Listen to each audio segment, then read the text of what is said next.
Shri Sai Ram. Swami, please speak to me. Dr. Sundar Iyer, a research scholar and a former faculty at Sri Sathya Institute of High Learning, Prashanti Nilayam, shares one of his beautiful experience with Bhagwan. February 21st, 1981. My hand stops. As I go through this page, my mind races back through the corridor of time, and I find myself in the first line in the evening darshan. Swami, finishing his usual darshan, has just taken some devotees for an interview. It happened during those times I had just ventured into the yoga paths, and the initial enthusiasm was in its full swing.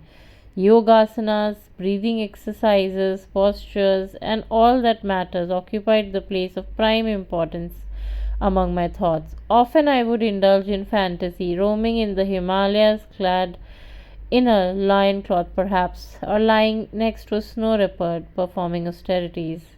But as it happens to most of us, these ideas remained and vaporized within the realm of fantasy, for I soon found that somehow the monthly special lunch bell had the power to penetrate through the deepest of my samadhis, and I would invariably be the first in the line waiting in the dining hall. But nevertheless, in the years that followed, I have kept on, and despite all my shortcomings, Swami has been with me all these years. Swami had come a few days earlier to our hostel and pleased us with his divine discourse. One of the points that caught my mind was that of the chanting of the Soham mantra.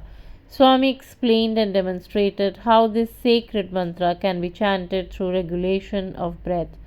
Immediately, resolutions were passed in mind, and I decided to practice it for the rest of my life. 3 days passed, and I diligently practiced this formula, and as when possible. As each day passed, and as evening grew close, my heart would bloom with expectancy. Perhaps Swami would acknowledge my sincere practice, speak a word to me, and offer a namaskar. First day passed without even as so much of a glance, but I was not deterred.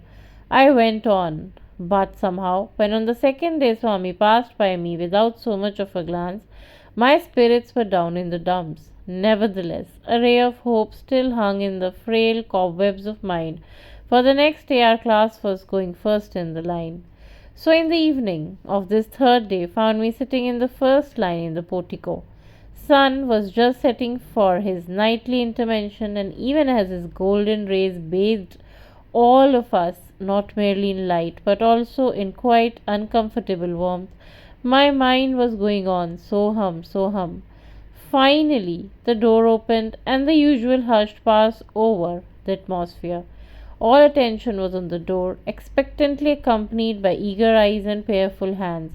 My already upright position became more upright as he came closer. Swami, my mind uttered, but in all vanity. Swami, here I am looking at you. Please look at me. Swami passed by me, spoke to a boy next to me, smiled, patted him, and went on. He finished his usual round of darshan and came back. All my hopes were shattered. The fruit that my ego was so eagerly waiting for was now beyond my reach. Even the innermost hidden desire to tell my friend how Swami had responded to my spiritual sadhana lay bare. I was thus vainly trying to hide the nakedness of my spirit in a few drops of tears. It was not a matter of respect or otherwise that he is called the God of love. It is an experience of everybody who knows him, who have been with him, and who has tasted his nectarine love.